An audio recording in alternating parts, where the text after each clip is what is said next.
Shalom semuanya, salam sejahtera untuk kita sekalian.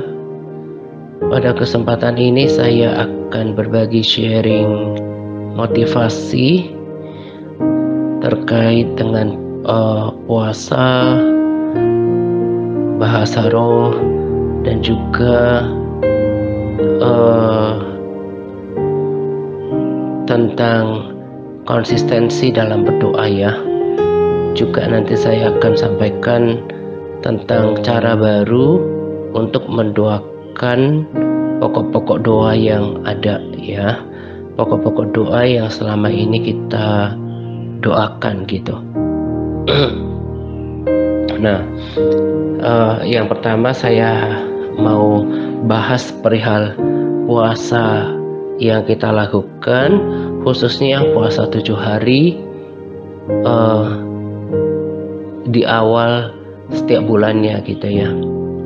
Saya sangat mengucap syukur kepada Tuhan untuk pimpinan Roh Kudus yang terus berkarya luar biasa dan sempurna gitu ya. Untuk setiap hal yang berasal daripada Tuhan itu pasti akan selalu ada konfirmasi atau peneguhan-peneguhan yang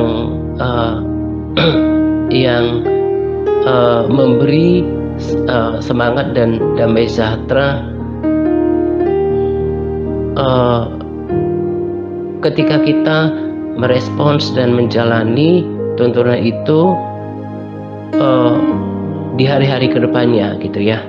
Maksudnya jadi ketika kita lakukan tuntunan puasa TRC 7 hari angka sempurna setiap tanggal 1 sampai tanggal 7 setiap bulannya, itu hati saya itu gak rasa ada pertanyaan gitu ya, tetapi damai sejahtera, termotivasi, dan saya rasa ada kebangunan rohani di antara kita gitu ya. Sebab ketika kita sepakat sama-sama merendahkan diri di hadapan Tuhan untuk berdoa, maka akan ada sesuatu yang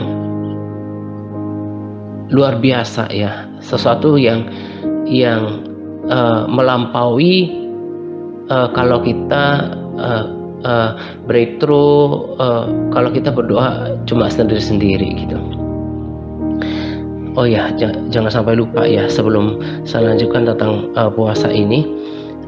Kemarin saya buka di Alkitab gitu ya, tentang puasa itu kan adalah wujud daripada merendahkan diri di hadapan Tuhan.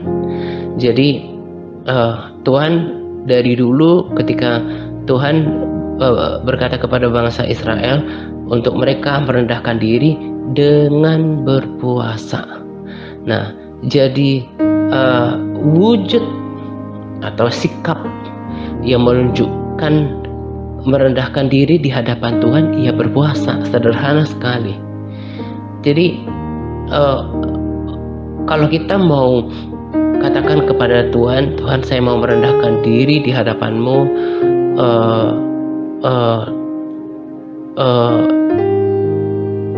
lalu kita meminta campur tangan Tuhan gitu ya, untuk setiap pokok doa kita, permasalahan yang kita hadapi, pergumulan yang kita alami gitu ya, untuk hal-hal yang rindu Tuhan campur tangan gitu ya, termasuk pertobatan mungkin gitu ya, minta pemulihan, keselamatan, itu kita wujudkan dengan berpuasa.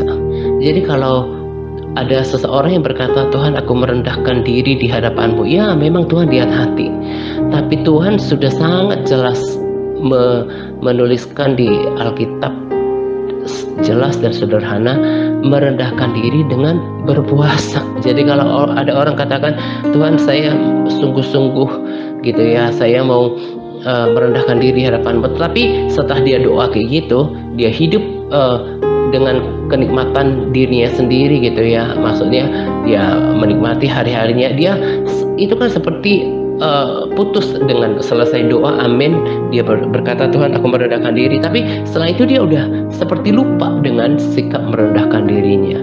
Jadi kalau seseorang ingin merendahkan, benar-benar mau merendahkan diri di hadapan Tuhan, meminta belas kasihan Tuhan, meminta campur tangan Tuhan, itu harus disertai dengan bahasa tubuh ya. Selain hati juga berpuasa ya. Dan ini boleh diuji, tapi menurut pendapat saya bahwa orang kalau tidak ada alasan yang bisa diterima gitu ya, alasan medis yang memang tidak bisa ditolerir gitu ya, harus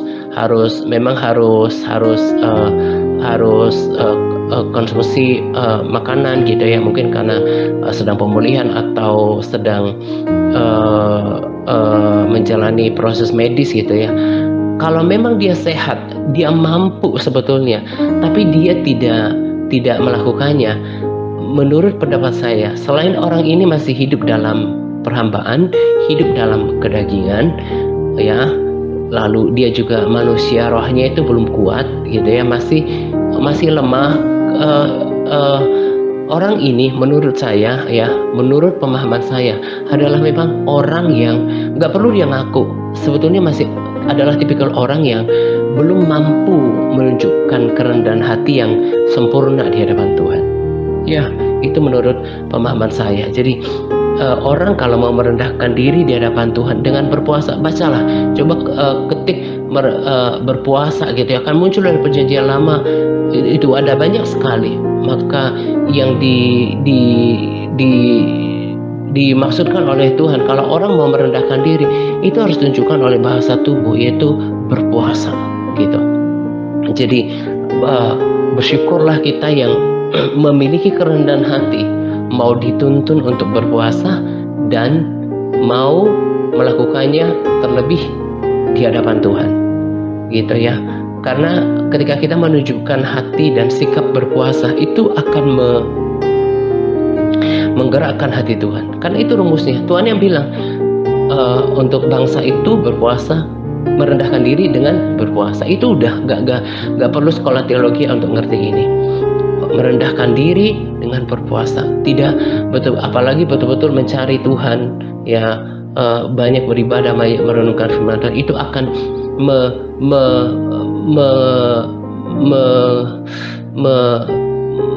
membangkitkan belas kasihan Tuhan gitu ya. Dan ketika saya renungkan hari ini ya, saya hanya menaruh prihatin kepada orang-orang yang dulu pernah bertumbuh di dalam pelayanan TRC ya, termasuk mereka yang sudah undur daripada komitmen untuk melakukan aktivitas rohani gitu ya.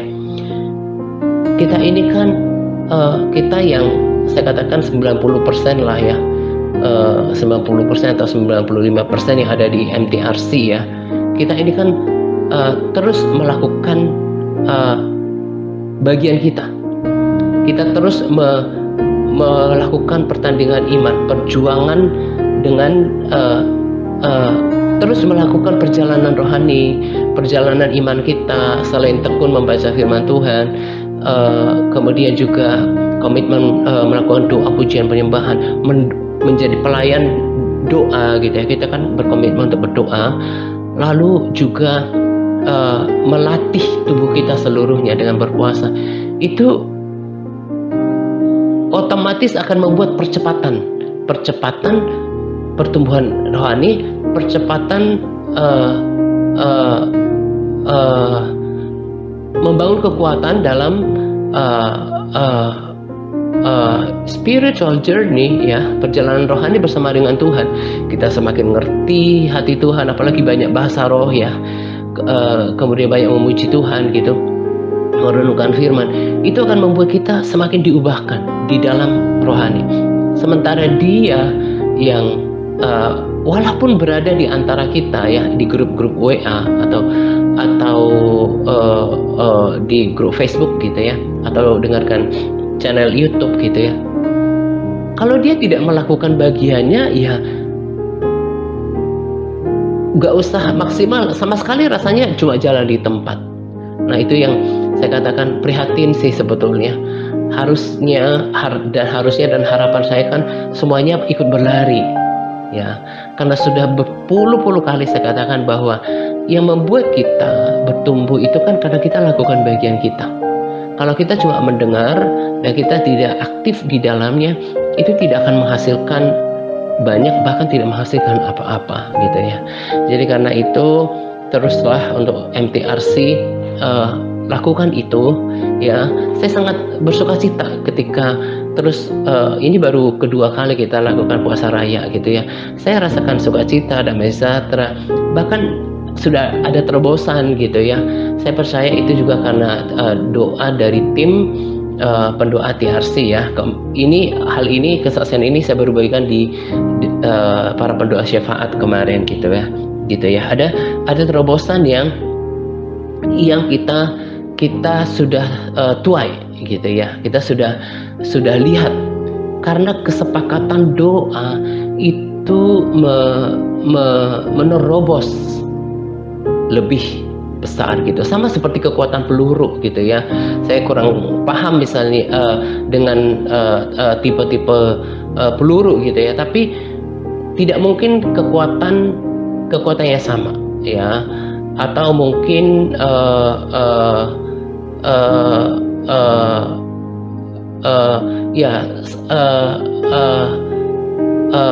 anak peluru yang ditembakkan oleh pistol mungkin itu tidak sedahsyat kalau berbagai tipe senjata api yang lainnya gitu. Demikian juga terobosan doa oleh personal dengan korporat itu berbeda gitu. Nah itu yang kita saksikan di dalam pelayanan ini gitu ya. Jadi teruslah bersemangat untuk lakukan itu. Dan seperti kemarin juga Buan bersaksi ya, kenapa kemudian dari sekelompok orang, kenapa ada yang lemah, ada yang undur, ada yang menjadi ya kehilangan semangat gitu ya. Penyebabnya tetap orang itu gitu ya. Seberapa dia berkomitmen untuk melakukan bagiannya gitu ya, untuk tekun berdoa, memiliki jam-jam doa yang teratur, untuk berpuasa, untuk menjadi pelaku firman. Itu kan sebatas itu. Ada orang yang selalu mengeraskan hatinya, ya dia akan tetap seperti itu. Nah inilah perlombaan rohani, pertandingan rohani yang tidak dilakukan secara fisik tapi terjadi di alam rohani gitu. Nah jadi terus bersemangat untuk melakukan puasa ini, dan kita akan menyaksikan terobosan terjadi di bulan-bulan yang akan datang. Jangan langsung lihat hasilnya sekarang, sebab tujuan daripada berdoa itu sebetulnya bukan cuma jawaban doa atau langsung berubah sesuatu, enggak. Tapi ketika kita tekun berdoa, berpuasa gitu ya, itu kan membangun manusia rohani kita. Ya, ketika kita berdoa, kita membangun manusia rohani kita lewat konsistensi, kedisiplinan dalam berdoa, baik doa kalbudi, berbahasa roh, itu membangun inner man kita, sehingga oleh manusia rohani yang kuat, yang punya kapasitas iman yang lebih, itu Tuhan akan pakai untuk mengubah keadaan. Ya, jadi ketika kita tekun berdoa, berpuasa, ketika kita belum melihat sesuatu terjadi, sebenarnya Tuhan sedang memberikan kita kesempatan untuk grow, untuk bertumbuh di dalam kapasitas rohani, kapasitas iman, supaya melalui kita, melalui doa-doa yang penuh iman, melalui peperangan rohani, melalui perkataan-perkataan firman yang kita ucapkan, itu menghancurkan, merobohkan tembok-tembok yang ada di depan kita gitu. Jadi kalau prinsipnya atau kalau pandangannya atau kalau pemahamannya adalah berdoa supaya Tuhan lakukan sesuatu untuk pergumulan kita, dan tidak terjadi apa-apa gitu ya, atau belum terjadi apa-apa, kita bisa malas berdoa jadinya. Kita bisa jadi lemah, kita bahkan menjadi kecewa atau marah sama Tuhan. Itu salah, itu pemahaman yang salah. Jadi ketika kita lakukan bagian kita sedang membangun manusia rohani supaya kekuatan bangunan rohani, kekuatan spiritual, kekuatan iman, supaya Tuhan berkarya lewat kita. Kita akan perintahkan gunung itu untuk berpindah gitu. Nah, jadi ketika kita tekun melakukan ini, kita sedang mempersiapkan diri kita untuk kuasa Tuhan bisa berkarya lewat kita gitu. Kita mengerti ya, ada kalanya Tuhan, bukan ada kalanya, kita bisa belajar dari Elia gitu ya. Tuhan bermitra dengan Elia untuk hujan, kemudian Tuhan bermitra dengan Musa untuk melakukan mukjizat gitu kan. Tuhan mau kita bermitra dengan dia. Jadi lewat aktivitas rohani kita, termasuk berpuasa, berdoa, itu sebetulnya kita mempersiapkan diri, memperbesar kapasitas rohani kita, iman kita, melatih kita percaya penuh kepada Tuhan, lalu kita menggunakan pedang roh, yaitu firman Tuhan, untuk menghadapinya gitu ya. Jadi ubah pandangannya sekarang ya. Saya ulangi, ubah pandangannya sekarang. Oh, kalau saya berdoa supaya Tuhan do something gitu ya. Ya memang Tuhan akan lakukan sesuatu, tapi yang saya pahami justru Tuhan mau bermitra dengan kita gitu. Nah, ketika kita mau terus berdoa, kita melakukan disiplin rohani, kita berbahasa roh, kita sedang mempersiapkan diri kita, mempersiapkan kapasitas diri kita untuk kemudian Tuhan melakukan sesuatu untuk masalah kita, untuk pergumulan kita, untuk pelayanan kita, untuk kehidupan kita lewat kita gitu. Makanya berdoa itu bukan sekedar meminta-minta supaya Tuhan lakukan sesuatu, enggak, tapi supaya kita membangun manusia rohani kita, memperbesar kapasitas iman kita, untuk kita kan terus menyatu sama Tuhan kan, di recharge. Nah, kemudian kita lahir menjadi pribadi atau manusia rohani yang kuat, sehingga kita semakin timbul imannya, lalu kita bergerak gitu ya. Kita bergerak dan kita mau Tuhan mau kita menyaksikan perkataan kuasa lewat perkataan kita melalui firman-Nya gitu ya. Misalnya kami ikat setiap penghalang gitu ya, kami lepaskan damai sejahtera untuk apapun yang kita doakan gitu ya. Jadi kita bisa menyaksikan kuasa Tuhan bekerja lewat kita. Nah, jadi jangan pernah lagi punya pandangan yang salah ketika berdoa. Supaya Tuhan lakukan ini, Tuhan lakukan itu gitu ya. Memang hanya oleh kuasa Tuhan lah semuanya. Tapi kuasa itu bekerja di dalam diri, di dalam roh dan jiwa manusia rohani. Nah, itulah kenapa kita lakukan aktivitas rohani, disiplin rohani, supaya kuasa Tuhan berkarya melalui kita. Ya, jadi kalau ada kita rasakan pergumulan apa, kita rasakan mentok di mana, kita yang maju dengan iman. Ya, kita yang maju, kita harus perangi, kita perkatakan firman Tuhan, dan itu terjadi. Nah, saya berharap dengan pengertian yang baik, kalau kita berdoa untuk penyediaan Tuhan terjadi, misalnya kita nggak kecewa kepada Tuhan karena kita ngerti bahwa kalau misalnya belum terjadi sesuatu, ya salah satu yang kita perlu evaluasi adalah bagaimana dengan diri kita gitu ya. Apakah kita sungguh-sungguh percaya bahwa Allah-Ku akan menyediakan segala yang aku perlukan menurut kekayaan dan kemuliaannya. Saya perkatakan akhir-akhir ini, kalau nyawa saja Dia berikan, kalau darah saja Dia berikan, bahkan rohnya yang kudus Dia berikan, apalagi hal-hal yang sementara yang bahkan bisa dinilai dengan uang yang fana sifatnya di dunia ini, masa Tuhan nggak berikan gitu ya. Lewat iman yang bangkit seperti itu, dengan keyakinan, keteguhan, dan kapasitas rohani seperti itu akan mengubahkan keadaan, sebab kuasa ada di dalam diri kita gitu ya. Jadi kalau belum sesuatu terjadi, jangan kemudian menyalahkan Tuhan.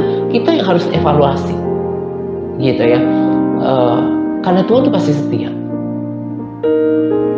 Lalu yang tadi saya katakan, kita cek apakah kita perkatakan perkataan yang positif, bahwa Allah akan menyediakan keperluanku menurut kekayaan dan kemuliaannya. Aku percaya Engkau setia ya Tuhan. Sikap hidup kita itu justru yang paling besar menentukan jawaban doa kita. Sikap hidup kita, sikap hati kita yang mau percaya. Ya, jadi dengan mengerti hal ini sekarang, maka besok-besok akan terus berdoa memenuhi cawan doanya. Mungkin doa-doa kita belum memenuhi cawan doa untuk sebuah doa yang pokok doa yang kita sedang gumulkan gitu ya.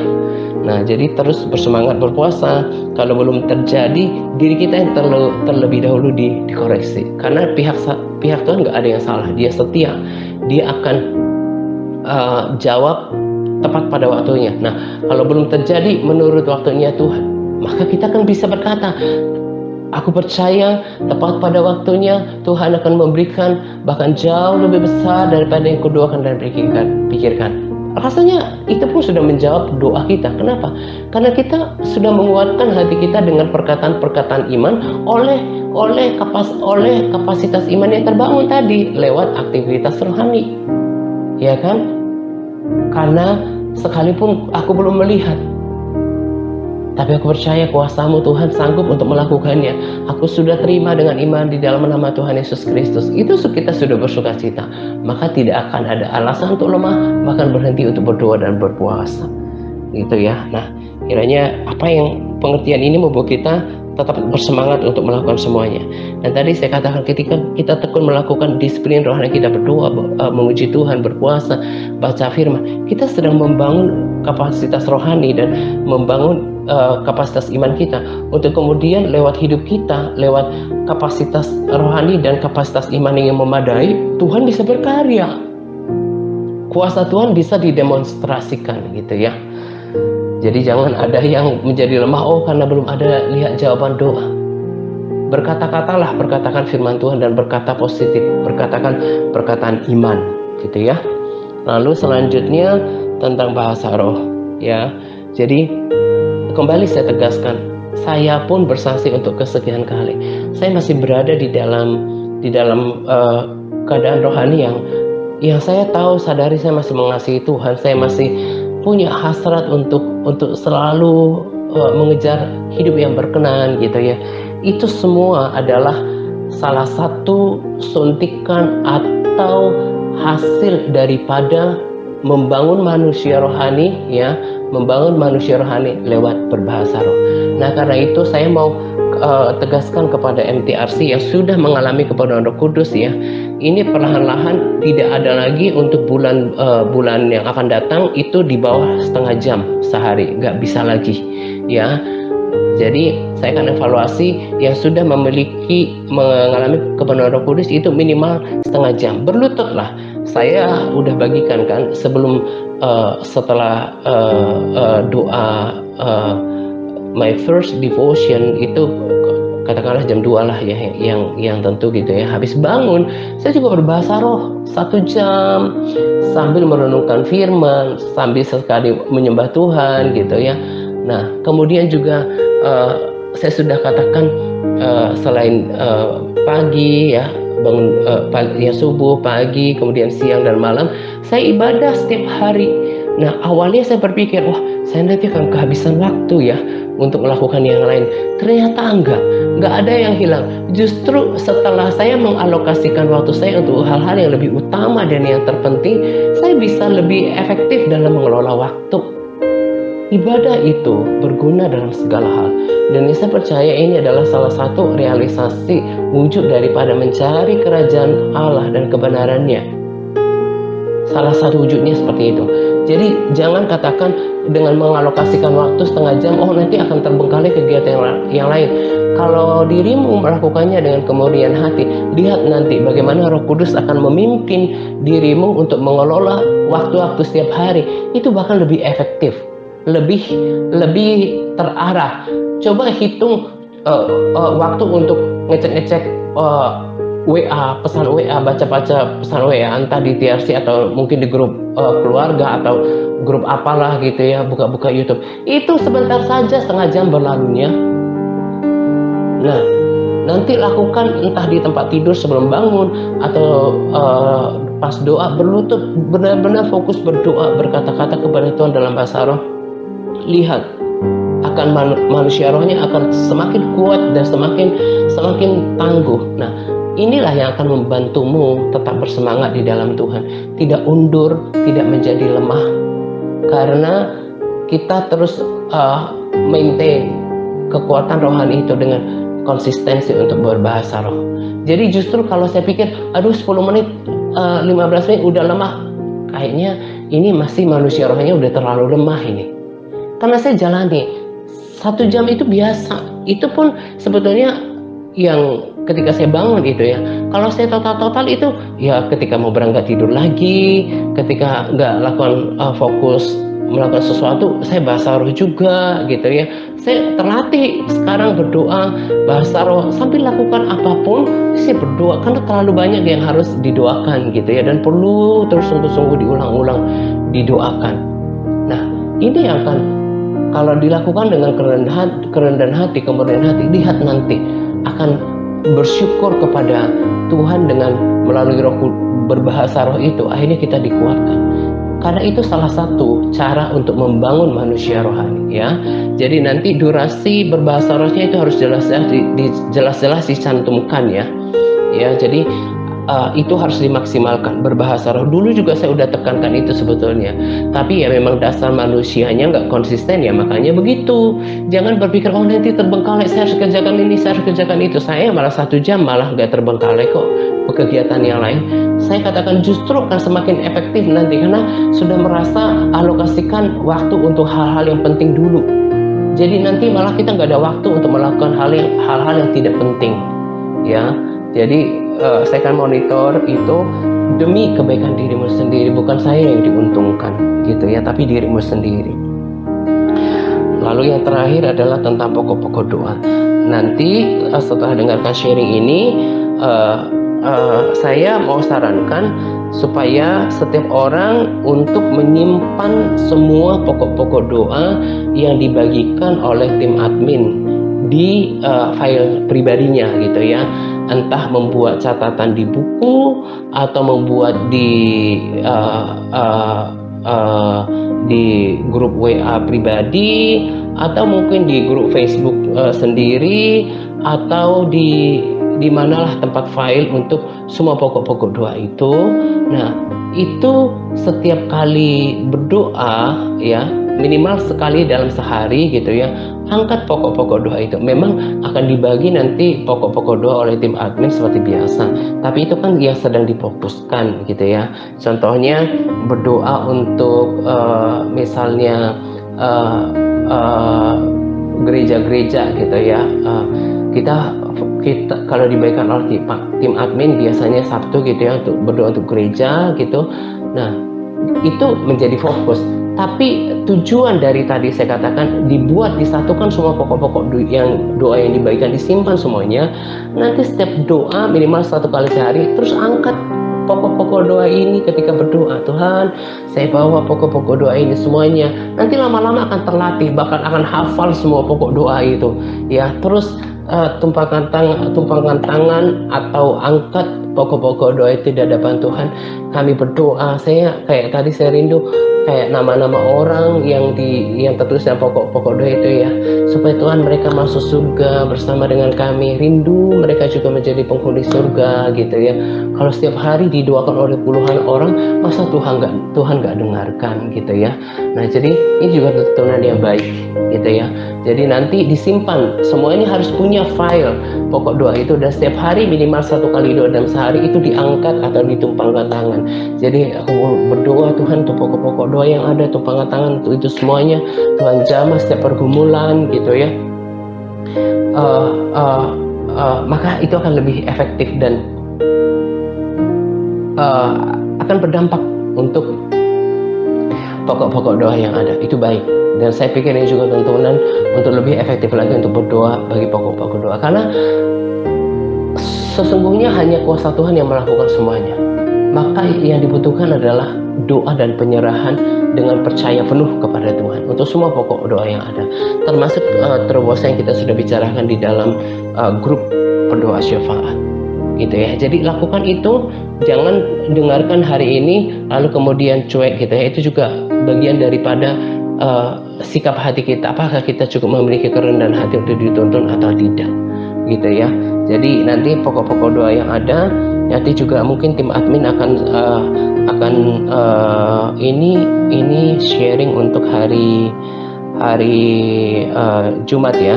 Nah mungkin hari Sabtu akan dibagikan sekaligus oleh tim admin pokok-pokok doa seluruhnya. Silahkan disimpan ya, dicopas entah di grup Facebook atau grup WA atau apapun namanya, file pribadinya, tapi rasanya nggak usah dicatat di buku. Tapi kalau itu menurutmu nyaman ya silahkan, tapi zaman sekarang rasanya lebih efektif dengan smartphone ya, nggak usah dicatat gitu ya. Tapi kalau merasa mau dicatat ya nggak apa-apa gitu ya.